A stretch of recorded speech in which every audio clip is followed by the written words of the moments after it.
Hello everyone, আসসালামু আলাইকুম। Welcome back to my channel. So আমি আজকে চলে এসেছি heavy size kurti and salwar pant cutting নিয়ে A to Z tutorial tips and tricks সহকারে। তো চলেন ভিডিওটা স্টার্ট করা যাক। সো ফার্স্টেই আমরা কুর্তি মেকিং করব। তার আগে আপনারা এই ফেব্রিকটাকে ভালো করে দেখুন, এখানে সমস্ত ফুলগুলো একই ডিরেকশানে আছে। সো এবারে এই ফুলগুলো যাতে উপরের দিকে থাকে এবং ফুলের ডালপালাগুলো যেন সে নিচের দিকে থাকে সেদিকে খেয়াল রাখতে হবে। এরকম অনেক ফেব্রিক থাকে যেগুলো আমাদের করে একটু বুঝে শুনে কাটিং করতে হয়, নাহলে দেখতে ভালো লাগে না। সো আমি এখানে দুটো পার্ট একসঙ্গে কাটিং করতে পারবো না, কারণ আমি যদি চওড়া দিক দিয়ে কাটিং করে নিই তাহলে ফুলগুলো আর দেখতে সুন্দর লাগবে না। তার জন্য আমাকে দুটো পার্ট আলাদা আলাদা কাটিং করতে হবে। সো প্রথমে আমি একটা পার্ট কাটিং করব, সেটা বসিয়ে সেকেন্ড পার্টটা কাটিং করে নেব। তার জন্য আমি প্রথমে ফেব্রিকটাকে 2 ফোল্ড করে নিয়েছি। 2 ফোল্ড করে নেওয়ার পর আমাদের করে সর্বপ্রথম যে কাজটা করতে হবে সেটা হচ্ছে আমাদের করে লেন্থ মার্কিং করতে হবে। তার আগে আমি এখানে উপরে পার্টে একটা সিধা লাইন ড্র করে নিচ্ছি। পর আমাদের লেন্থ মার্কিং করতে হবে। লেন্থ আমাদের আছে 39 ইঞ্চি, তার সঙ্গে আমি 2 ইঞ্চি এক্সট্রা যোগ করব। মানে যেটা আমাদের রেডি লেন্থ তার সাথে আমাদের 2 ইঞ্চি এক্সট্রা নিতে হবে। এরপর হচ্ছে যেটা মেন পার্ট, সেটা হচ্ছে আমাদের শোল্ডার মাপ নিতে হবে। শোল্ডার মেজারমেন্ট নেওয়ার জন্য আমার ফুল শোল্ডার এখানে 16 ইঞ্চি, সেখান থেকে আমি 1 ইঞ্চি মাইনাস করে 15 হাফ 7.5 ইঞ্চিতে মার্কিং করে নেব। তারপর আমাদের করে আর্মহোলের মেজারমেন্ট নিতে হবে। সো আর্মহোলের মেজারমেন্ট নেওয়ার জন্য আমাদের চেস্টকে 6 দিয়ে ভাগ করে তার সঙ্গে 1 ইঞ্চি যোগ করতে হবে। আমাদের চেস্ট ছিল 41কে আমরা 6 দিয়ে ভাগ করে নিয়েছি, তার সঙ্গে আমরা 1 ইঞ্চি যোগ করে 7.5 ইঞ্চিতে মার্কিং করে নিয়েছি। এরপর উপরে যে 7.5 ইঞ্চি নিয়েছিলাম, নিচেতেও 7.5 ইঞ্চি নিয়ে এখানে একটা লাইন টেনে দেবো। এবার এখানে একটা বক্সের মতো শেপ করে নেব। তার কারণ হচ্ছে এখানে আমাদের আর্মহোলের রাউন্ড শেপটা দিতে হবে। সো আমি এখানে স্কেলে করে লাইন টেনে নিচ্ছি। আর আমি আজকে এখানে 41 সাইজের কুর্তি কাটিং করে দেখাচ্ছি, মানে হেভি সাইজের। সো আমার এখানে আর্মহোলের লাইন টানা কমপ্লিট। এবার যেটা করতে হবে, আমাদের হিপের মাপ নিতে হবে। সো আমাদের হিপের মাপ আমাদের 21 ইঞ্চিতে আমি নিয়েছি, কারণ 20 ইঞ্চিতে হিপের মাপ হয়, তাই আমি 1 ইঞ্চি যোগ করে 21 ইঞ্চিতে নিয়েছি। এটা সেলাইয়ের পর 20 ইঞ্চিতে এসে দাঁড়াবে। এরপর যেটা আর্মহোলের লাইন ছিল সেখানে ফিতেটাকে রেখে আর হিপের যেখানে লাইন টানলাম সেই দুটোর মাঝে একটা মিডিল পার্ট বের করে সেখানে একটা সিধা লাইন ড্র করে নেব। এটা হচ্ছে আমাদের ওয়েস্টের মাপ। এরপর আমাদের যেটা করতে হবে সেটা হচ্ছে আমাদের এপেক্স পয়েন্টের মার্কিং করতে হবে। এখানে আমাদের চেস্টের মাপ নিতে হবে। এপেক্স পয়েন্টের মার্কিং করার জন্য আমাদের চেস্টকে 10 দিয়ে ভাগ করে হাফ ইঞ্চি যোগ করতে হবে হেভি সাইজের জন্য। যদি হেভি সাইজের থেকে একটু কম হয় তখন সেটা 1 ইঞ্চি যোগ করতে হয়, কিন্তু যেহেতু এটা হেভি সাইজ তার জন্য আমি হাফ ইঞ্চি যোগ করে নিয়েছি। তো যোগ করে নেওয়ার পর এখানে 4টে লাইন ড্র হয়ে গেছে, একটা upper chest, waist and hip. So প্রথমে আমি আপার চেস্টে মার্কিং করব।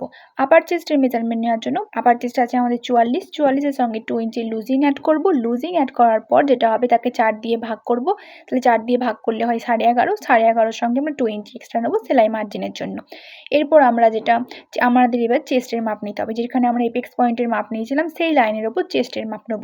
চেস্ট আমাদের আছে 41 এর সঙ্গে 2 ইঞ্চি লুজিং অ্যাড করা হয়ে গেলে হবে 43কে আমরা 4 দিয়ে ভাগ করব, তাহলে হবে আমাদের 10.5 সঙ্গে আমরা 2 ইঞ্চি এক্সট্রা নেব সেলাই মার্জিনের জন্য।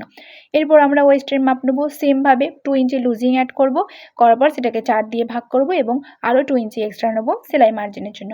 এরপর আমাদের হিপের মেজারমেন্ট নিতে হবে। হিপ আছে আমাদের এখানে 48 সঙ্গে 2 ইঞ্চি লুজিং অ্যাড করলে হয় 50কে আমরা 4 দিয়ে ভাগ করব, তাহলে হবে 12.5 সঙ্গে 2 ইঞ্চি এক্সট্রা সেলাই মার্জিনের জন্য। এরপর 4টে যেই মার্কিং হয়েছে সেই সেম 4টে মার্কিংকে আমরা মিলিয়ে দেবো। সো উপর আমরা যে হিপের মার্কিংটা করলাম সেম মার্কিংটা যেখানে আমাদের লেন্থ শেষ হচ্ছে সেখানেও আমরা বসিয়ে নেবো ফিতে দিয়ে। এরপর আমরা স্কেল দিয়ে 4টে লাইনকে মিলিয়ে নেব। আর এই কার্ভ স্কেলটা দিয়ে লাইন টানলে খুব সুন্দর কুর্তির একটা ফিনিশিং আসে। এরপর হিপের লাইন থেকে নিচ শেষ পর্যন্ত একদম সোজা লাইন টেনে দেবো, লেন্থ যেখানে শেষ হচ্ছে।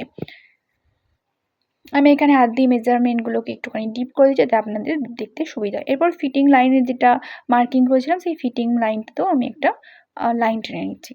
সো আমার এখানে বডি মেজারমেন্ট নিয়ে কমপ্লিট। এবার যেটা আমাদের করতে হবে, আর্মহোলের রাউন্ড শেপ দিতে হবে। আর্মহোলের রাউন্ড শেপ দেওয়ার জন্য আর্মহোল লাইনের ওপর প্রথমে ফিতেটাকে রেখে আমি একটা মিডিল পয়েন্ট বের করে নিচ্ছি। এরপর সেখান থেকে হাত দিয়ে ডট ডট করে এখানে আমাদের বডি মেজারমেন্ট দাগ মার্কিং করেছিলাম সেখান পর্যন্ত মিলিয়ে দেবো। এরপর আমাদের তালপাট কাটিং করতে হবে। তালপাট কাটিং করার জন্য ওই মিডিল পয়েন্টে 1 ইঞ্চি মার্কিং করবো ভিতরের দিকে। এরপর ফিতে দিয়ে ওপর থেকে ওই মার্কিং পর্যন্ত মিলিয়ে হাত দিয়ে রাউন্ড শেপ করে দেবো। আমার ভিডিওটি লক্ষ্য করলেই আপনারা বুঝতে পারবেন আমি কেমন করে করেছি। এবং আমার এখানে সমস্ত মার্কিং করা কমপ্লিট। কাটিং করার সময় আমরা উপরের পার্টটাতে কাটিং করব, তারপর লাস্টে আমরা তালপাট কাটিং করে নেব। এরপর আমাদের গলার চওড়া নেব। আমি গলার চওড়া এখানে 3.5 ইঞ্চি নিয়েছি। এরপর 1/2 ইঞ্চি এখানে শোল্ডার ডাউন করে দিচ্ছি। শোল্ডার ডাউন করা সমস্ত কুর্তির ক্ষেত্রেই কম্পালসারি। এরপর আমরা কাটিং করে নেব। আর কাটিং করার সময় আমি ফার্স্টের আর্মহোলের লাইনটা দিয়ে কাটিং করব। এরপর পুরো মেজারমেন্ট যেমন আছে সেরকমভাবে কাটিং করে নেব। সো আমার এখানে একটা পার্ট কাটিং করা কমপ্লিট। এবার আমাদের সেকেন্ড পার্টটা কাটিং করতে হবে। সো সেকেন্ড পার্টটা কাটিং করার জন্য এই সামনের পার্টটাকে আমরা ফেব্রিকের ওপর বসিয়ে কাটিং করে নেব। সো এক্সট্রা ফেব্রিকটাকে আমি 2 ফোল্ড করে নিচ্ছি। যে ফেব্রিকটা এক্সট্রা রয়েছে সেটাকে 2 ফোল্ড করে নেওয়ার পর ফ্রন্ট পার্টটাকে আমরা উপরে বসিয়ে নেব। এবার আমি হাত দিয়ে ভালো করে সমান করে নিয়েছি। সমান করে নেওয়ার পর এখানে আমি ড্র করে নিচ্ছি। আপনারা চাইলে ড্র নাও করতে পারেন, সরাসরি কাটিং করে নিতে পারেন। আমি এখানে প্রথমে ড্র করে নিচ্ছি। ড্র করে নেওয়ার পর এখানে আমরা কাটিং করব। যেমনটা আছে ঠিক তেমনটাই কাটিং করে নিতে হবে। ঠিক তেমনভাবেই আমি কাটিং করে নিচ্ছি। সো আমার এখানে কাটিং করা কমপ্লিট। এবার আমি এখানে ছোটো ছোটো কাট লাগিয়ে নেব। এই কাটগুলো লাগালে আমরা যখন সেলাই করব তখন আমাদের বুঝতে সুবিধা হবে কোনখানে কোন মার্কিংটা করতে হবে। এরপর এই যে এখানে তালপাট করেছিলাম, লাইন দিয়েছিলাম তালপাটের, সেই তালপাটটাকে কেটে নেব। সো এটা হয়ে গেল আমাদের ফ্রন্ট পার্ট এবং নিচেরটা হয়ে গেল আমাদের ব্যাক পার্ট। সো আমার এখানে কুর্তি কাটিং করা কমপ্লিট। এবার আমাদের যেটা করতে হবে স্লিভ কাটিং করতে হবে। আর এই কুর্তির আমি ফুল স্লিভ কাটিং করব। তার জন্য আমি প্রথমে ফেব্রিকটাকে 4 ফোল্ড করে নিই। যেই ফেব্রিকটা দিয়ে আমরা স্লিভ কাটিং করব সেই ফেব্রিকটাকে আমরা 4 ফোল্ড করে নিচ্ছি। তো এটাতেও খেয়াল রাখতে হবে যেন ফুলের ডিরেকশানগুলো ওপরের দিকে থাকে। সেইভাবেই আমি এখানে 4টে ভাঁজ করে নিচ্ছি। সো আমার এখানে 4টে ভাঁজ করা কমপ্লিট। এবার আমাদের যেটা করতে হবে আমাদের লেন্থ মার্কিং করতে হবে। সো যে লেন্থ মার্কিং করার আগে আমি একটা জিনিস বলে দিই, এখানে যে ফুলগুলো উপরের দিকে আছে এই উপরের দিকটা আমরা উপরের পাটে রাখবো, আর নিচে ফুলের যে ডালপালাগুলো যেদিকে আছে সেদিকটা আমরা হাতের মোহরা করব। সো প্রথমে আমি লেন্থ মার্কিং করছি। লেন্থ আমাদের দরকার 20 ইঞ্চি। 20 ইঞ্চির সঙ্গে আমি আরও 2 ইঞ্চি এক্সট্রা যোগ করে নেবো সেলাই মার্জিনের জন্য। দিয়ে আমি এখানে সোজা লাইন টেনে নিচ্ছি। এরপর আমরা এখানে মৌরির মাপটা দিয়ে নেব। সো মৌরি আমাদের হবে 9 ইঞ্চি। 9-এর হাফ করলে হয় 4.5। 4.5 ইঞ্চিতে মার্কিং করার পর 2 ইঞ্চি এক্সট্রা মার্কিং করে নেব।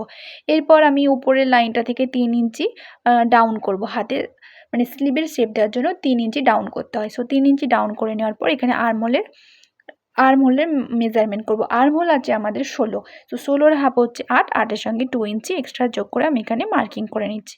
এরপর যেখানে মার্কিং করলাম ওখান থেকে আমি হাতের শেপটা দিয়ে নেব।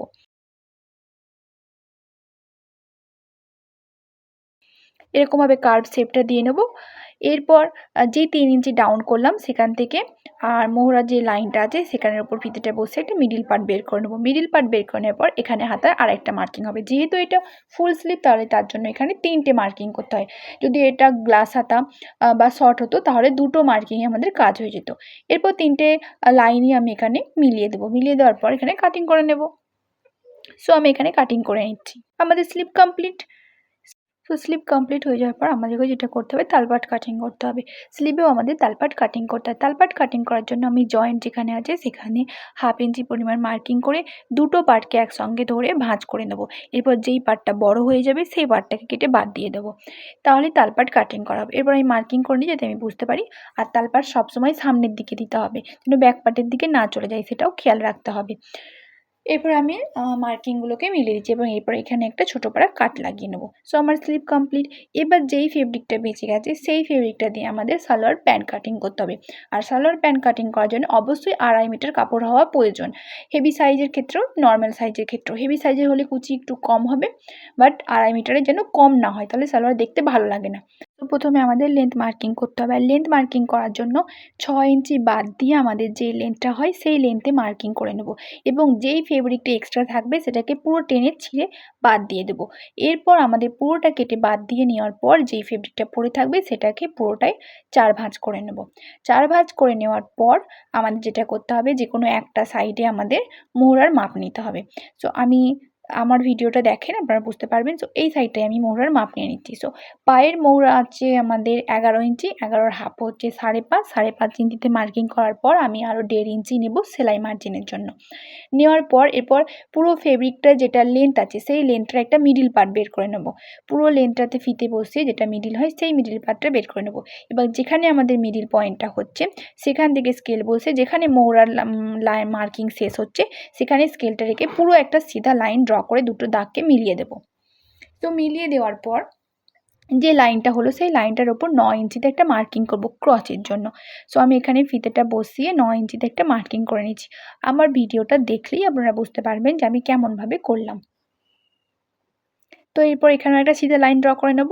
সো প্যান্টের আমাদের সমস্ত মার্কিং কমপ্লিট। আর প্যান্টের কোনো মার্কিং করতে হয় না, কারণ সালোয়ার প্যান্ট খুবই ইজি।